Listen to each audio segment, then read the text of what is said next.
Ya, maka seperti yang saya ceritakan tadi, ya, kalau kita tidak punya data-data terkait dengan atlet, ya, maka ketika saya bertanya bahwa bagaimana perkembangan atlet-atlet kita, ya, bagaimana perkembangan anak-anak kita tidak bisa menjawab secara baik.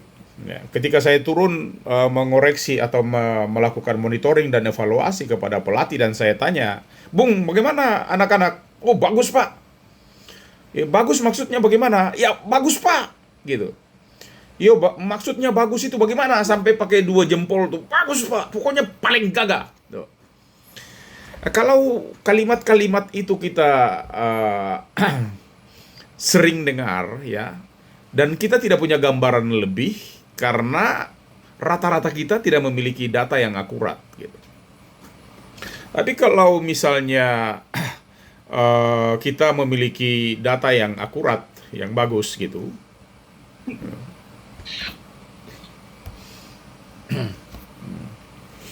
maka ketika ditanyakan bagaimana itu kita bisa menjawab gitu, ya.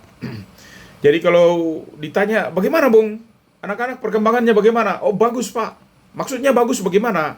Ya bagus Pak. Waktu dia datang di sini dia lari 30 meter itu 6 detik gitu. Tapi sekarang sudah jadi 4 detik. Itu berarti ada kemajuan kan? Ya. Oh dulu waktu dia baru kemarin waktu baru mulai TC baru mulai latihan itu dia push up 1 menit itu cuma 20 kali. Kalau sekarang sudah bisa 30 kali. Itu berarti dia tahu perkembangan data-data itu. Itu data-data itu yang dimaksudkan oleh kita seorang pelatih untuk bisa kita jawab ketika ditanya gitu. Ya, tapi kalau Anda tidak memiliki data-data terkait dengan itu, maka akan sangat sulit untuk kita bisa menjawab bahwa perkembangan anak-anak kita itu akan seperti apa, seberapa baik dia punya kemajuan. Ya, seberapa besar kemajuan atlet kita itu tidak bisa kita jawab, ya. Maka kalau lihat terkait dengan itu, tidak ada pilihan tuh. Supaya bisa menjawab pertanyaan-pertanyaan itu, maka tes dan pengukuran ya wajib dilakukan. Ya. Lalu kalau dilihat apa sih pengukuran itu, ya, maka kita akan bilang bahwa pengukuran ya sesuai dengan definisinya itu proses pengumpulan data atau informasi yang dilakukan secara objektif. Ya. Jadi bukan secara subjektif tapi secara objektif. Jadi proses pengumpulan data itu yang kita sebutkan dengan pengukuran itu. Jadi proses pengumpulan data atau proses pengumpulan informasi yang dilakukan ya dan itu dilakukan secara objektif. Yang berikut itu melalui katakanlah itu pengukuran, itu segala program yang menyangkut perkembangan dalam bidang apakah itu kepelatihan ataukah itu pelajaran di kelas ya. Itu semua dapat dikontrol dan dievaluasi. Kita tahu berapa besar kemajuan dari anak-anak kita, berapa besar kemajuan dari atlet-atlet kita gitu ya. Lalu hasil pengukuran itu masih dalam bentuk katakanlah itu waktunya berapa cepat atau jaraknya berapa jauh, jumlahnya berapa banyak dan seterusnya. Nah, itu hasil-hasil pengukuran yang masih sifatnya adalah kuantitatif, belum kualitatif ya. Nanti dari kuantitatif setelah diolah baru kita akan mendapat data-data yang sifatnya adalah kualitatif. Jadi kalau udah sejak angka-angka masih dalam satuan angka-angka, ya kemudian jaraknya berapa jauh, ya angkatannya berapa berat, ya larinya berapa cepat, itu semua merupakan data yang sifatnya masih dalam bentuk angka-angka. Lalu kemudian hasil dari pengukuran itu, ya terhadap atlet-atlet kita atau terhadap anak didik kita, ya baru kemudian nanti akan kita kelola. Lalu supaya Anda ketahui bahwa mengapa kok tes itu wajib dilakukan. Ya kalau tes tidak dilakukan, bagaimana kita tahu kemajuan daripada atlet-atlet kita? Ya, Bapak Ibu ini semuanya guru atau sebagian yang guru atau bagaimana Bapak Ibu yang ada di sini? Nah, kebutuhan tes itu dilakukan. Jadi kalau ditanya mengapa tes itu wajib dilakukan, apakah oleh seorang guru ataukah seorang pelatih gitu. Ya yang pertama adalah mengidentifikasi kekurangan atau kelemahan. Jadi kita tahu gitu, kita tahu bahwa kelemahan dan kekurangan dari atlet-atlet kita itu ada di mana. Ya, saya mengajak Anda untuk menjadi pelatih sekarang gitu. Ya, katakanlah nanti Anda akan menjadi guru. Hari ini ya, karena sebagian besar dari Anda adalah guru, ya saya mengajak Anda untuk menjadi pelatih hari ini. Supaya kita jangan bicara tentang guru dan pelatih, tapi kita bicara tentang pelatih saja gitu. Ya, nanti kita identikan dengan bagaimana guru itu.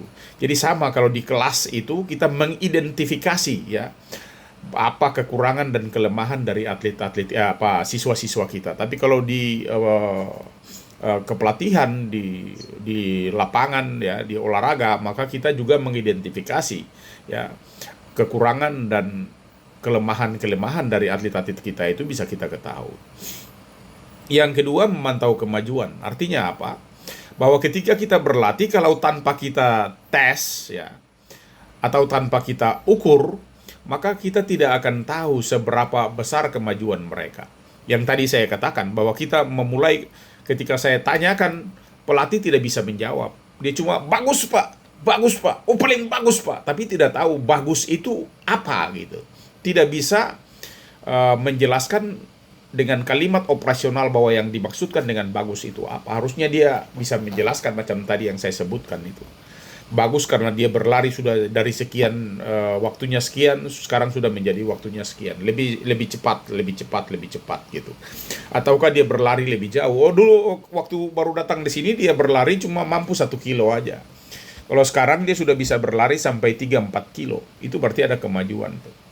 Oh, kalau dia berlari dulu dalam 100 meter itu 20 detik. Kalau sekarang sudah jadi 16 detik. Berarti ada kemajuan yang kita. Itu yang untuk memantau kemajuan. Yang berikut adalah memberikan umpan balik. Dengan tes itu kita akan tahu gitu bahwa apa yang kita dapatkan dari mereka itu dan kelemahan-kelemahan dari mereka itu kita tahu. Sebaliknya mereka juga bisa memberikan ya masukan pertanyaan-pertanyaan kepada kita. Jadi bagian dari bagaimana umpan balik itu terjadi dan kita mengetahui respon-respon itu. Ya. Yang berikut, mampu memprediksi potensi. Kalau di pelatih itu, di atletik itu biasanya dihitung dengan kadens tuh, panjang langkah dan segala macam. Ada ukuran-ukuran menjadi seorang atlet, parameter-parameter. Kalau atlet sudah latihan 1 tahun tapi kemudian tidak berkembang, ya tidak maju-maju, masih tetap begitu-begitu saja, itu biasanya masuk dalam klasifikasi yang kita hitung adalah usia kronologis dan usia biologisnya. Katakanlah usia biologisnya 4 tahun, tapi usia kronologisnya atau usia berlatihnya dia sudah 2 tahun. Tapi 2 tahun itu belum pernah ikut lomba, belum pernah ikut tanding, tidak pernah juara dan segala macam. Nah, ini berarti kita bisa memprediksi bahwa atlet ini memiliki potensi yang baik atau tidak gitu. Nah, kalau nanti di ilmu kepelatihan, kalau Anda lagi dapat ilmu kepelatihan nanti besok-besok apakah dari saya atau dari siapa, maka akan diketahui gitu. Apakah dia meningkat dan tidak meningkat ini karena ototnya gitu. Kalau di manusia itu atau di atlet itu biasanya kita kenal dengan 2 jenis otot. Ada yang dominan, seorang atlet memiliki dominan serabut otot merah, atau seorang atlet itu bisa juga memiliki dominan serabut otot putih. Kalau dia memiliki dominan serabut otot merah, biasanya atlet itu unggul dalam hal daya tahan. Tapi kalau atlet yang memiliki dominan serabut otot putih, itu biasanya dia unggul di sprinter tuh. Dia unggul di power dan dia unggul di speed. Sehingga kalau sebenarnya para pelatih itu mengetahui sejak awal bahwa atlet kita ini memiliki dominan serabut otot putih atau dominan serabut otot merah, maka sejak awal itu juga para pelatih itu sudah bisa mengarahkan, oh ternyata ketika diukur 100 meter, oh ini anak ini seperti dia memiliki dominan serabut otot putih karena dia memiliki kecepatan yang tinggi. Kalau itu berarti kita sudah tahu, oh atlet ini sebaiknya kita arahkan dia untuk menjadi sprinter. Tapi kalau orang yang memiliki dominan serabut otot putih, tapi kemudian dia dipasang di nomor 3000 steeplechase, 5000, maka dia tidak akan bisa bertahan, tidak akan bisa juga juara. Nah, sehingga itu bentuk-bentuk identifikasi, kualifikasi dari jenis rabut otot yang dimiliki oleh atlet itu seyogianya diketahui oleh seorang pelatih. Gitu. Yang berikut adalah mendidik pelatih dan atlet. Jadi kalau dengan adanya tes dan pengukuran, suka atau tidak suka, ya pelatih harus bisa berhitung-hitung. Maka dia harus menguasai statistik, dia harus menguasai metodologi, dia menguasai cara mengukurnya, dia menguasai cara mengetesnya. Jangan sampai tidak tahu cara mengetesnya, maka kita tidak akan bisa memiliki data-data yang akurat. Apalagi kalau ukuran, kata kita mau mengukur, mau mengumpul data, katakanlah kita mau kasih sit up, tapi atlet-atlet itu ya kita melakukan sit up secara serambangan, ada yang sebagian kaki lurus, sebagian kaki tekuk, sebagian dari posisi tidur, sebagian dari posisi setengah tidur, sebagian tangannya di kepala, sebagian tangannya di dada, sebagian tangannya ayun ke kiri dan ke kanan seperti ini, maka itu kita tidak akan mendapatkan data-data yang akurat. Lalu kekurangan-kekurangan ya untuk mendeteksi ya kelemahan dan kekurangan dari masing-masing tuh. Ya. Alasan utama pelaksanaan tes itu untuk mengetahui kelemahan dan kekurangan tadi dari seseorang atlet itu. Ya. Lalu kemudian mengidentifikasi kondisi komponen fisik. Jadi kita mengidentifikasi kira-kira komponen fisik yang ada pada mereka. Katakanlah komponen fisik itu terdiri dari daya tahan, kekuatan, kecepatan, ya, kemudian kelentukan, koordinasi, kemudian ada power, ada stamina, ya ada strength endurance atau daya tahan kekuatan, ada kemudian reaksi, antisipasi reaksi, ada koordinasi dan segala macam itu. Tapi kalau tanpa kita melakukan tes itu, kita tidak bisa mengidentifikasi daya tahan mereka berapa, kekuatan mereka berapa, kecepatan mereka berapa, kelincahan mereka berapa, itu tidak bisa kita identifikasi. Sehingga itu menjadi penting ya. Kemudian dengan informasi yang diperoleh melalui tes, maka dapat disusun yang namanya program latihan itu. Nah, tapi kalau kita tidak pernah mengukur, tidak pernah mengetahui kualitas kondisi fisik atau komponen kondisi fisik dari masing-masing atlet itu, bagaimana caranya kita mau menyusun program? Banyak pelatih yang tidak tahu menyusun program. Tetapi juga kalau kita lihat ya, banyak pelatih yang ketika baru mulai berlatih ditanya gitu, oh nanti ini mau ikut, katakanlah mau ikut Popnas tuh, Anda ikut Popnas ini kira-kira nanti bisa kasih berapa emas? Nanti ketong lihat saja. Nanti ketong lihat saja. Kata-kata itu paling sering kita dengar. Nanti ketong lihat saja itu artinya tujuannya belum ditetapkan. Padahal seyogianya Anda itu ketika mau melatih orang, maka yang perlu ditetapkan lebih awal adalah tujuannya dulu. Jadi tujuan latihannya itu apa gitu. Berapa medali yang harus Anda gapai atau Anda capai atau atlet-atlet Anda capai, itu sudah ditentukan sejak awal. Baru kemudian Anda menyusun program untuk bagaimana berusaha mendapatkan sekian medali yang Anda tentukan di tujuan itu. Katakanlah tujuan Anda mengikuti latihan pelatda untuk mengikuti Popnas atau mengikuti PON tuh. Anda mau dapat 4 medali emas, maka seyogianya 4 medali emas itu adalah tujuan Anda untuk berlatih. Nah, sehingga seluruh program latihan Anda itu Anda susun sedemikian rupa sehingga 4 medali emas itu bisa tercapai. Ya, tapi kalau Anda bilang bahwa ya nanti ketong lihat saja, maka itu berarti Anda berlatih tanpa tujuan. Tuh. Ini sama dengan orang bilang jalan sonder kepala itu. Jadi mulai besok-besok kalau Anda ditugaskan untuk melatih atlet ya, menghadapi Popmal atau menghadapi Porprov atau menghadapi Porda atau menghadapi Kejurnas atau menghadapi Pomnas atau Popnas atau PON, yaitu Anda harus menempatkan tujuan lebih awal dulu baru kemudian yang lain tuh. Ya, lalu kalau yang berikut kita lihat terkait dengan memantau. Jadi tes itu dilakukan untuk memantau kemajuan atlet. Ya, kalau kita lihat ya tes dilakukan itu secara berkala dengan interval waktu yang direncanakan dengan baik, maka otomatis pelatih itu memperoleh petunjuk atau acuan yang tepat untuk mengukur ya efektivitas program latihan. Maka ketika Anda melakukan tes itu, Anda harus tentukan lebih awal. Saya akan tes setiap 3 bulan. Ataukah saya akan tes setiap 2 bulan. Gitu.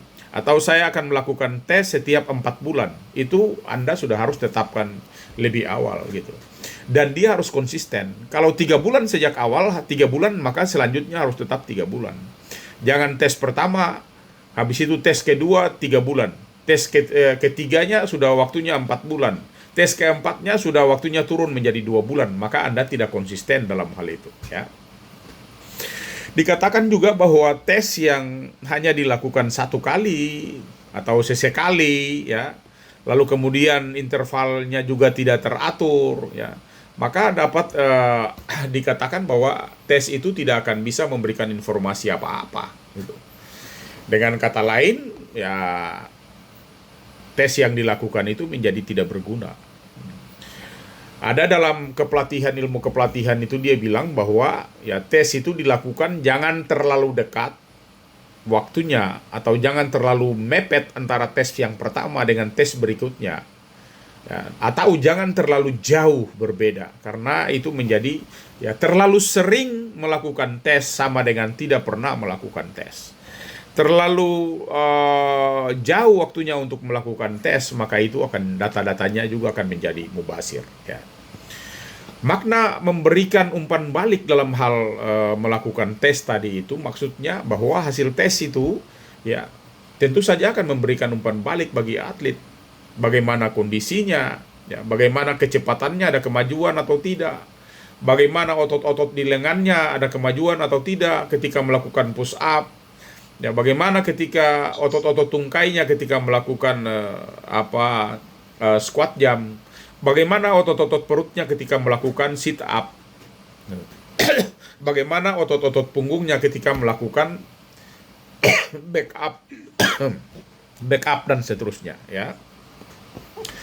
Jadi katakanlah tes-tes yang kita maksudkan itu memberikan umpan balik itu, ya kita akan dapat mengetahui ya bagaimana perkembangannya, kelemahannya sekaligus kelebihan dari atlet itu. Sehingga kita bisa mendesain ulang kalau katakanlah program kita bermasalah, tidak memberikan dampak apa-apa, maka kita perlu ya menyusun ulang program kita, program latihan kita. Tapi kalau program latihan kita katakanlah sudah sangat baik, ya kita tidak perlu lagi merubah apapun. Tapi kita tahu bahwa kita tidak merubah karena program kita itu bermanfaat, ya.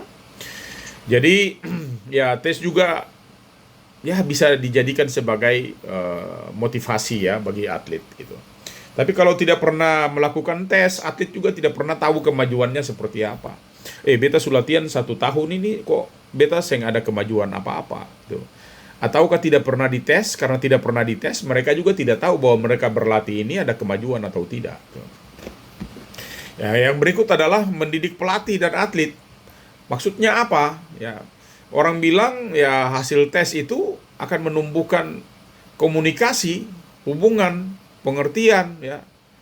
Katakanlah antara atlet dan pelatih itu terjalin komunikasi yang baik. Tuh. Jadi kalau sama sekali tidak pernah mengukur, ya kita tidak tahu apa kemajuan dan kelemahannya itu. Ya. Lalu kemudian hasil tes itu menunjukkan apakah kelebihan dan kekurangan masing-masing pihak. Ya.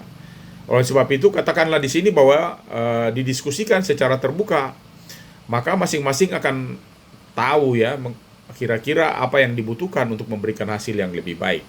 Jadi tadi saya bilang kalau kita melakukan tes, loh kok kenapa dulu waktu baru masuk push up-nya sudah 20 dalam 1 menit gitu. Kok sampai sudah 3 bulan latihan push up-nya masih 20, berarti ada yang salah. Ya ada yang salah itu berarti bisa jadi program latihannya terlalu ringan. Ataukah program latihannya terlalu berat sehingga tidak maju malah tambah anjlok. Ya itu ada 2 kemungkinan. Kalau program yang orang tidak maju-maju, tidak juara-juara, bisa jadi program latihannya yang bermasalah gitu. Katakan kalau kita punya atlet yang potensial sudah bagus, pelatihnya sudah bagus, maka yang berikut yang kita tanyakan adalah programnya, program latihannya. Kalau program latihannya jelek, atlet tidak juara. Gitu. Program latihannya terlalu ringan, atlet tidak juara. Program latihannya terlalu berat, overtraining, atletnya juga tidak bisa juara. Nah, sehingga melakukan latihan-latihan itu saat ini semuanya sudah memiliki ukuran-ukuran sendiri gitu, sehingga rekam jejak dan kemajuan maupun kelemahan dari masing-masing atlet kita itu mudah diketahui dan mampu diprediksi kira-kira akan 3 bulan ke depan akan meningkat berapa persen. 1 tahun ini saya akan meningkatkan kemampuan atlet berapa persen. Itu bisa kita ketahui karena semuanya kita ukur gitu ya. Yang berikut adalah memprediksi potensi. Ya. Banyak negara itu sudah membuktikan bahwa keberhasilan dalam meraih prestasi olahraga yang gemilang itu ya pada awalnya dimulai dengan melakukan identifikasi potensi melalui apa? Ya melalui kegiatan tes dan pengukuran. Jadi ketika mereka tes, maka mereka sudah bisa memprediksi bahwa dalam 4 bulan ke depan saya akan mampu meningkatkan daya tahan berapa, kekuatan berapa, kecepatan berapa, kelincahan berapa, koordinasinya berapa, reaksinya berapa, antisipasi reaksinya berapa. Itu semua bisa diprediksi gitu. Jadi zaman sekarang ya sudah tidak asing lagi. Semua atlet itu sudah melakukan tes dan pengukuran. Jadi kalau kita tidak melakukan tes dan pengukuran, maka kita pasti akan ketinggalan. Dan tes itu dilakukan di laboratorium kita itu cukup mahal karena kita hitung masing-masing orang. Ya katakanlah kalau masing-masing orang dengan 10 atau 10 item tes yang di dalamnya terdiri dari sub-sub tes lagi, maka satu orang itu mungkin antara 250 sampai 300 ribu per orang. Katakanlah kalau ada 40 orang atau ada 100 orang atau ada 1000 orang, maka laboratorium kita itu pasti akan panen gitu. Ya, itu yang dimaksudkan ya. Lalu kita butuh petunjuk-petunjuk untuk melaksanakan tes ya. Tes yang akan kita lakukan itu akan baik hasilnya ya.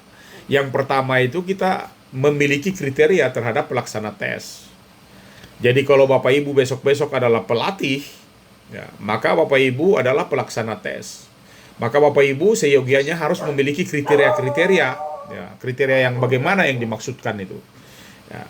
Selanjutnya juga kalau Anda mengajar murid ya, maka Anda pasti juga harus mengidentifikasi ya, Anda sebagai guru itu wajib memiliki ilmu-ilmu yang nanti waktu melakukan tes itu Anda tahu bagaimana melakukan tes untuk kognitif gitu. Bagaimana Anda melakukan tes untuk afeksi atau afektifnya. Bagaimana Anda melakukan tes untuk psikomotornya. Nah, itu pasti Anda sebagai seorang guru, Anda memiliki kriteria-kriteria khusus untuk melakukan tes-tes itu. Ya, kemudian juga ada kriteria bagi atlet yang akan dites. Jadi atlet-atlet itu punya kriteria sendiri, nanti akan kita bahas satu-satu. Dan yang berikut adalah kriteria sarana dan prasarana dari pelaksana tes, ya.